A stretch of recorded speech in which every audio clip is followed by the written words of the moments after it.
Sadhguru, welcome to the Global Landscapes Forum. Thank you. Joy and delight to have you here with us today. Thank you very much. So you are a yogi, a mystic, and one of India's 50 most influential people.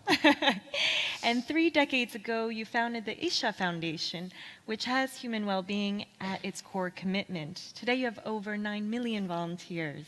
So I want to show the audience a quick look at your journey through a short video. Oh. In the next half hour, you're going to meet a man who has a devoted following across India and indeed around the world. While yoga and meditation are at the core of his teachings to promote individual growth, the work of the foundation covers conservation, education and health. And you'll find him astonishingly pragmatic on a range of very modern-day problems. Let's meet Sadhguru.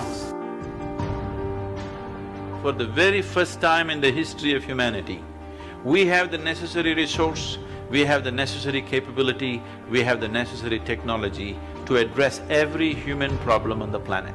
Even 25 years ago, we couldn't have dreamt of it. But the only thing that is missing is consciousness. Today, the spotlight is on a project called Green Hands in India. We started a mass campaign and 6 years I spent planting trees in people's heads. That's the most difficult terrain, believe me. And now in the last 6 years, we've been transplanting it, and that's happening much more easily.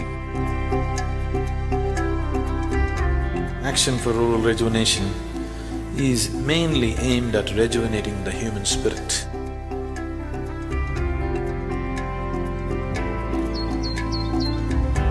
English and computer skills are very essential to make these children come out of the hopeless economic and social pit they are in.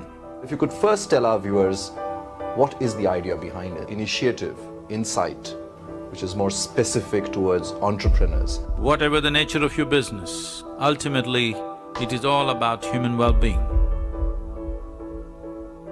Isha Foundation, a non-religious, non-profit public service organisation headquartered in southern India. Sadhguru has established Isha Institute of Inner Sciences in North America as a space for inner transformation and complete well-being. Surrounded by the serene forests of the Cumberland Plateau, Isha Institute attracts visitors from around the world for its unique programs and special events. We've engineered the outside world in so many ways, but we've done nothing about this one. If you want to know well-being, in is the only way out. This is what I want to teach you too. That is, you can be completely intoxicated without any drug, just on life. This is a shift from wine to divine. How can you love one and hate the other when the same divine exists in all? Spiritual process is not about looking up or looking down, it is about turning inward. See, the only thing that I'm really good at is just this. I can just make the air around me just crackle with energy.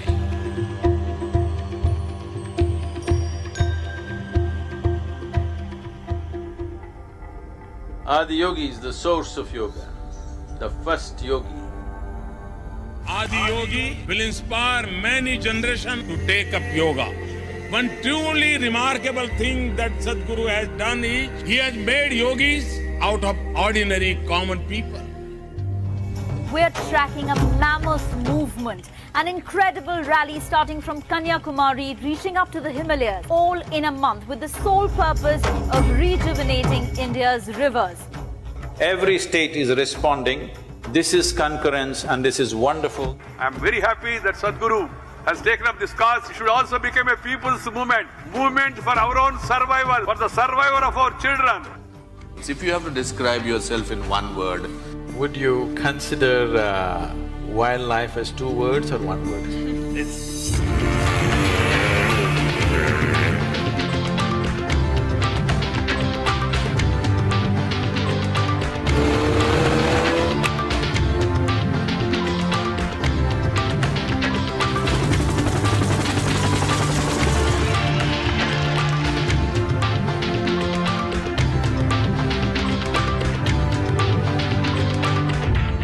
President Pranab Mukherjee felicitating his Sadhguru for all his spiritual contribution.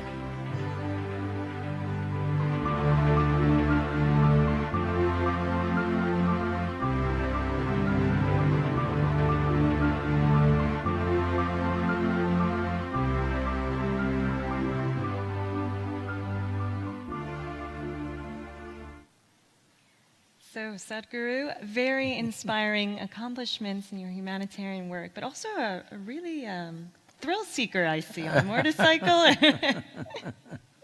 So, a lot of people know your work. You have a very big, global, devoted following, but there's some people who don't know it. So, this is the point of today's evening. It is a Ask Me Anything session with you. So we will be getting questions from the thousands of people streaming in online who are not here today in Bonn with us in person. And for those of you in the room, you can still participate. Use the hashtag AskSadhguru, hashtag GLF Bonn 2017. So let's get started. First of all, I have a burning question of my own, Sadhguru. So in addition to my day job, I am a yoga teacher and a mindful meditation devotee. So what is your favorite yoga pose? And I have a feeling it's not downward dog for some reason. The way I sit right now? See, for me, yoga is not about postures. The word yoga means union.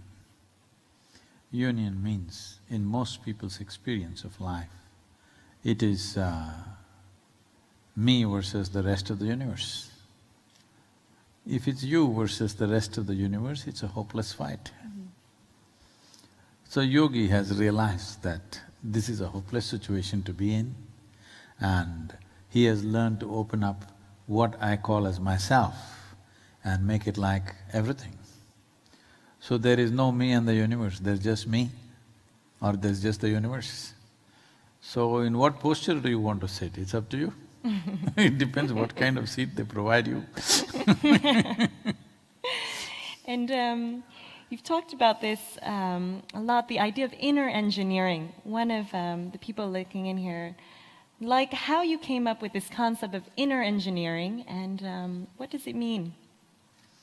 See, is it not true that though people profess all kinds of religions and talk about all kinds of gods that they have not seen, today one thing that everybody trusts is engineering, isn't it? Why we trust engineering is, when you engineer something, you engineer it the way you want it. So we engineered everything in the world the way we want it. It has definitely brought us much comfort and convenience. To a point, we are the most comfortable generation ever. The kind of conveniences that we are experiencing, no generation ever in the history of humanity has experienced. But everything has transformed around us because of our engineering. But this one will still remain like a caveman, because you still get angry the same way as a caveman used to get angry. Is it not important that not just your car, not just your computer, not just your Wi-Fi connections, not just the world around you as a person happen the way you want yourself to be? If you don't happen the way you want yourself to be, everything else is happening the way you want it, life still won't be good. It'll be comfortable, but it will not be beautiful. Life becomes beautiful only when you are able to happen just the way you want yourself to be. If you could happen right now the way you want yourself to be, would you keep yourself blissed out or miserable? Might have to tell my boss I'm gonna go teach yoga on No, island. you didn't answer my question. So no, it's a very good point. So start with the canvas within yourself. If you had a choice right now, either to be totally blissed out or miserable, what is your choice for yourself? Blissed out, but with a purpose, yeah. See, if you're blissed out, you will do what is needed, not with your own artificial purpose. Right. Nobody has any right to have a purpose of their own. If you are really joyful by your own nature, you will look around and see what's needed and you do just that. Absolutely. If we are doing what is not needed, that is not a great thing. Only when people are seeking happiness through their action, they will do all sorts of things which are unnecessary on this planet. But if your life was an expression of your joy, you would do simply what's needed. So why should you need a purpose of your own? There are many things that are needed. If something is needed, we will act. Nothing is needed, you can close your eyes and sit. With mind full or empty, it's up to you. I sit with an empty mind, you do mindful. Time to clear and reset. Very true. So one of the people streaming in had a follow-up to that. If we are all in the pursuit of happiness, why do you think it is so elusive? To be in pursuit of happiness itself is a oxymoron. Because whether you experience joy or misery, happiness or unhappiness, agony or ecstasy, all happen from within you, isn't it? When the source of your human experience is within you, when the basis of human experience is within you, you trying to extract it from the world is a silly way to go about. Right now, this is the problem. People are trying to extract happiness from people around them or the world around them. They will definitely be frustrated and it will be elusive because how can you make happiness rain upon you? Happiness will not rain upon you. It is just that the seat of your experience is within you. If it was under your control, if you had taken charge of it, you would definitely create most pleasant experience for yourself. If it is not on your charge, it happens accidentally. Somebody else is able to make you happy or unhappy. Or what this means is, somebody else or something else or just about anybody can determine what happens within you. See, if somebody determines what happens around you in your life, that itself is generally called as slavery, isn't it? If someone else or something else can determine what happens within you, isn't this the worst form of slavery? That's what I'm trying to release them from. The worst form of slavery, that something or somebody or whatever can determine what happens within you. What happens within you must be determined by you. If you determine what happens within you, I am 100% sure you will make the most pleasant things happen within you. If right now, if you're feeling blissed out, will you be nice to me? Obviously, isn't it? Yes. If you are feeling nasty, you will share it with me. But if you're feeling beautiful, you respond beautifully to everything around you. Instead of teaching all kinds of morality to people, if you teach them how to be joyful by their own nature, you can be assured they will do the best things to everybody around them. Absolutely. Very wise. So, someone has a challenge. Then why is there so much suffering in the world? Is there a reason for it? Suffering in the world is self-inflicted. There are situations in the world which could be challenging. Somebody is in a war zone, somebody is in a famine zone. These are pains caused from outside to us. Somebody may be in an ailment or an injury. These are things caused to us from outside. Pain is caused to you by your body and by situations around you. Suffering is totally manufactured in your mind. If pain comes, suppose I step on a thorn and it hurts me, it hurts my body, it's painful. My body also goes through pain. But whether you want to multiply it in your mind and make it into suffering or just leave it as pain and treat the pain as it should be treated is your choice. So this is a choice that you must be able to exercise. Most people have lost that ability to exercise that choice. The reason why there is such widespread suffering is, we have not invested any time or energy or resource towards the inner well-being of the human being. We have built schools, we have built hospitals, we're building all kinds of things around us which are of course needed, but have we built any infrastructure, either physical infrastructure or human infrastructure towards the inner well-being of the human being? At random, here and there something is happening, but there has not been an organized effort to do that. And that is why you see so many people suffering, because we have not invested in the human well-being. All right, next question. We're at the Global Landscapes Forum where people work together, but sometimes people are selfish and just care about themselves. What is your advice? I'm sorry, global? We are here at the Global Landscapes Forum, where the mission is to work together. But many people seem selfish and only care about themselves. What do you say to that? You must make them care more about themselves. If you're genuinely concerned about yourself, genuinely, then you will naturally be concerned about everything. Right now, their concern is not even themselves.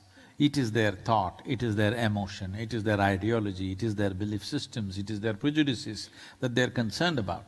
If they're genuinely concerned about themselves as a life that they are, they would naturally be concerned about every other life, because if you sit here for a moment as a life, because you and me are life, rest is all made up in our minds, isn't it? That I'm Indian, you're Taiwanese, somebody else, something else, this is all made up in our minds. Essentially, if you simply sit here, you're just a piece of life. If you experience yourself as a life, you being concerned about every life is just a natural consequence. It is… they're not sufficiently concerned about themselves, that is my concern. So, how does one start a movement for When we're working together in a place like this, we also have these issues. People keep coming to me, we are a volunteer organization with millions of people working across the world, so many things happening. And people keep coming up to me and say, Sadhguru, I cannot work with this person, this horrible person, like this, like that. So I tell them, see, in this world, this is the kind of people we have, like this one, like that one, like that one, like that one, this is the kind of people we have. If you think what you're doing is significant enough, you have to work with these people. This is the sort of people we have. But if you want to work with ideal people, you must go to heaven and today.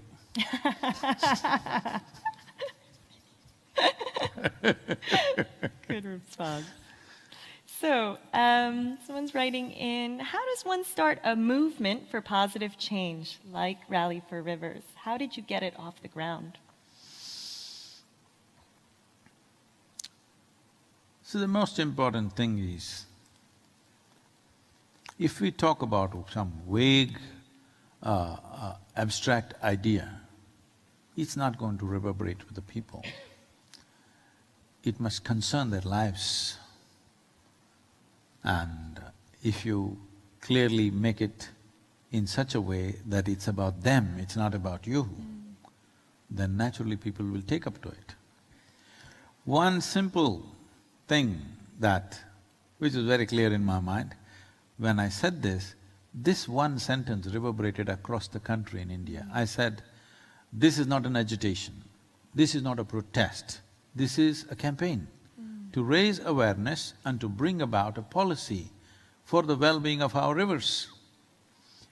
So once I said it's not against you or anybody for that matter, it is not against the political powers, it is not against any particular group, it is not against the farmer, it is not against the city dweller, it is not against anybody, it is just that our rivers are dying, we need to do something.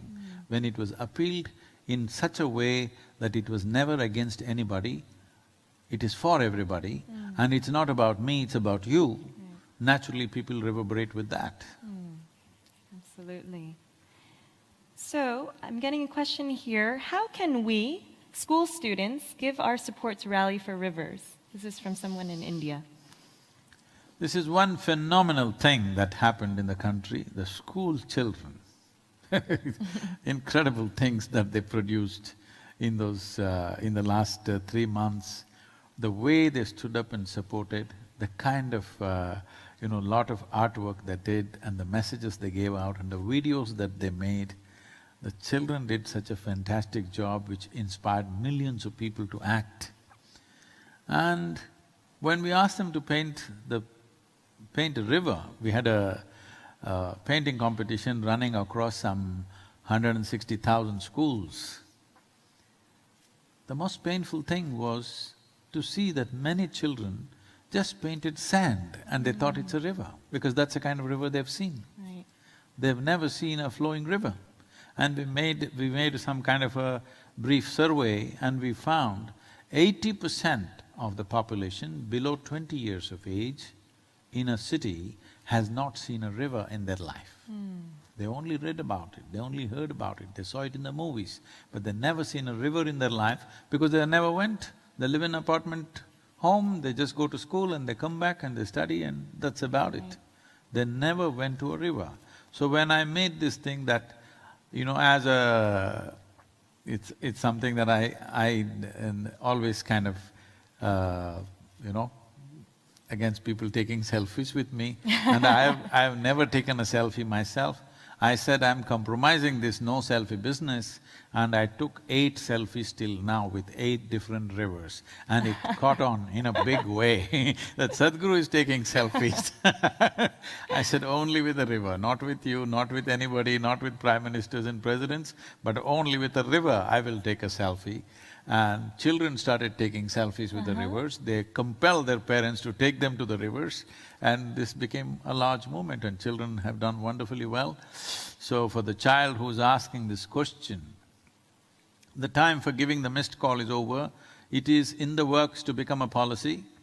So we will be calling for, depending upon where you are. Right now we called forth with full-time volunteers, nearly I think 6,000 people have registered for this. And a few hundred will be coming and moving into the yoga center to work from there, the rest will work in various cities. Whichever city you are, if you register in the Rally for Rivers website, we will see how to engage you in some form. Wonderful. Okay, now we all know the trick if you want a selfie with Sadhguru. Find a river. All right. You have to have a river in the background. I don't know if we have… well, we have the Rhine, huh? Not far. So, this is an interesting one coming in. There seems to be no justice in climate change. Developed countries that are taking up most of the carbon budget are the ones that flourish, whereas others are on the brink of disaster. Does the law of karma really work? See, if we look for justice in the world, we will end up with a fight. The moment you demand justice, believe me, you will end up with a fight or with reprisals. So, whatever people have done, have done. Right now, how to get the world to be far more inclusive than the way it is what we should look at. If you ask for justice, in a way, in their minds, from whomever you are demanding justice, in their mind it looks like revenge. You're trying to avenge for what they have done in the past. It's not going to work. So we should look for a more inclusive world because what you call as environment is most inclusive, it doesn't spare anybody. So we just have to make common cause out of this. Those nations, those societies who have been little left behind in development, of course we have a challenge. We will have to pitch our causes in the international forums and for the right kind of laws. If you are asking, is this my karma? Yes, it is, because karma means action. You have not performed the right kind of action, so you are paying the price for it. It's time we do the right kind of things now.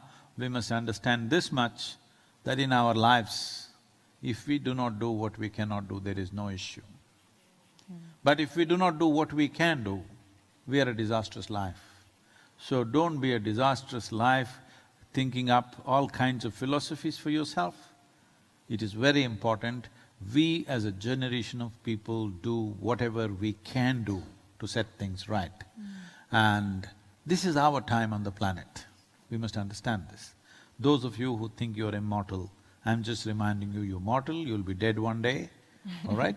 On that day you will do something very eco-friendly that you get buried in the planet. It's a very good thing to do. But right now we must understand, we are here for a brief amount of time, like a baton carrier in a relay race. Whichever way the previous generation gave this planet to us, we are supposed to make it better and give it. But we as a generation, we cannot make it better. We have taken a huge bite of this planet.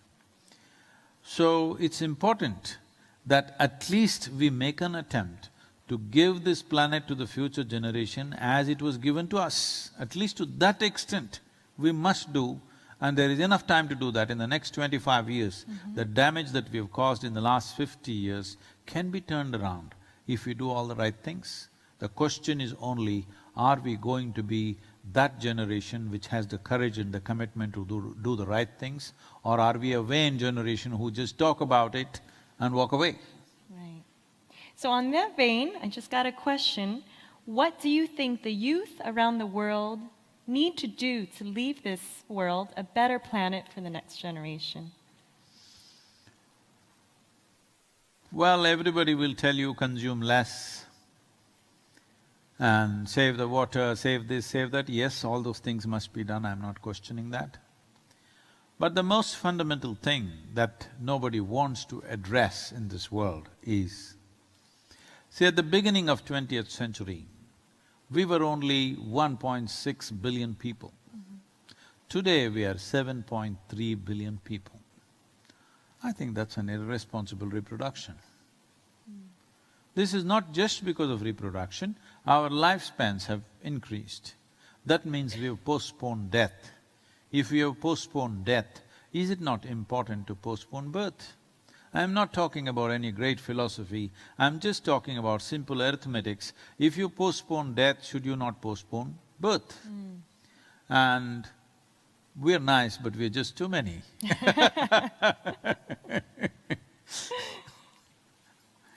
If we do not reduce the human footprint on the planet, do whatever you want, all kinds of technologies, all kinds of philosophies, all kinds of environmental movements, we have to reduce the human I'm sorry.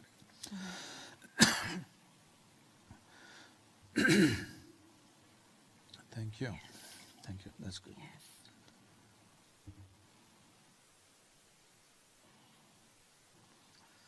We have to reduce the human footprint on the planet in the sense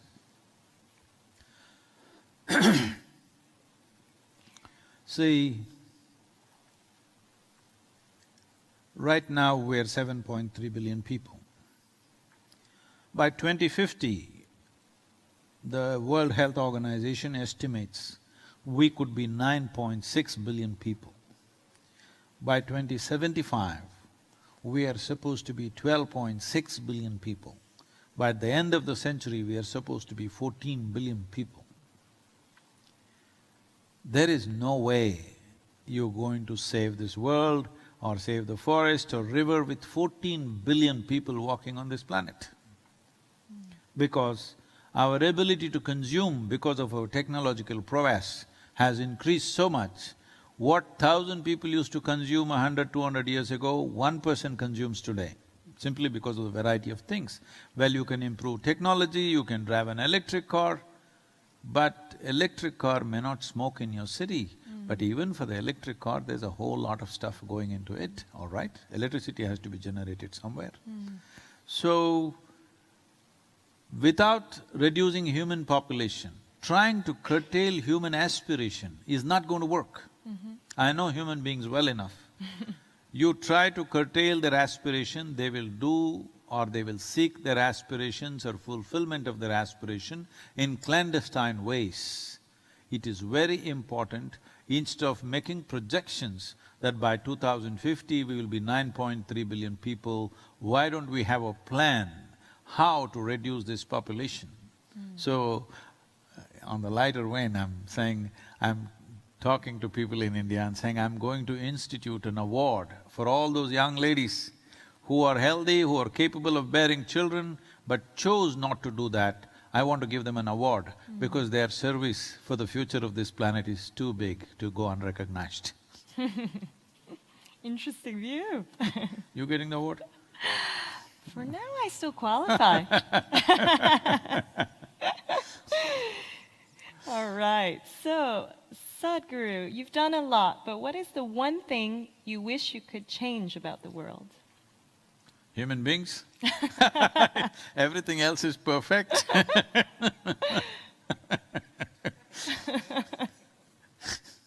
That's the only thing. Everything else is just perfect. This planet is perfect minus the human beings. We human beings have to get in tune with the rest of the existence, that's all. That's yoga. Speaking of humans, what is your biggest weakness? What's my biggest weakness? I never left any aspect of my life as a weakness. Whatever qualities or whatever lapses that may be there, I made it all into something that'll work for me and for everybody around me. Speed is my weakness. Yeah? Once I sit on something, it has to go full speed. So with life, it's on full speed. So that explains the motorcycle. Huh? That explains the motorcycle hobby, huh? It was not a hobby, it was my life at one time. I literally lived on a motorcycle for about 7 years. I crisscrossed India on my motorcycle. Now I'm something else, but always on full speed.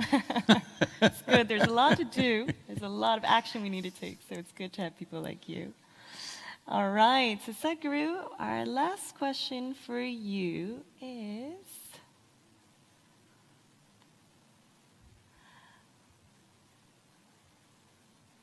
how can each of us, on an individual level, interact more responsibly with nature? See, how you do it. People always ask me, Sadhguru, what should I do?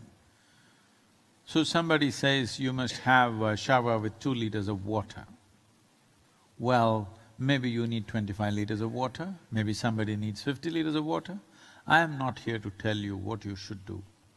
My business is only to make you very conscious and sensitive to everything around you. You respond according to your intelligence. It's not for me to prescribe that you have shower with 2 liters or 4 liters or 10 liters. I will not do such obscenity on anybody, because I think it's obscene to tell people how they should do things.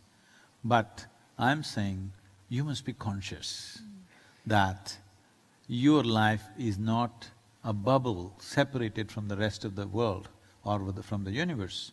This is happening in tandem with every other life. Whether it's worms or insects or even microorganisms or trees or birds or animals, they're not separated from you. What you exhale, the trees are inhaling. What they exhale, you're inhaling. If you become conscious, do I have to tell you, don't chop the trees down? Do I have to tell you, protect it? My business is only to make you conscious. How you respond, I'm sure you will do it to the best of your intelligence and your capability, and I want to leave it there because I don't believe in telling people what they should do. So, Sadhguru, I would love to spend all evening with you to soak up your wisdom, but thank you so much for all getting up and close and personal with us, but also this wisdom of everyone collectively through individual consciousness to come together in global consciousness. I think that's a great message for us. And for anyone who's interested in more about your organization, you can visit isha.sadhguru.org and the campaign #Rally4Rivers. So good night and peace to everyone. Namaste. Thank you, Sadhguru.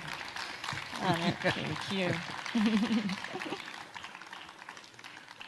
Wonderful.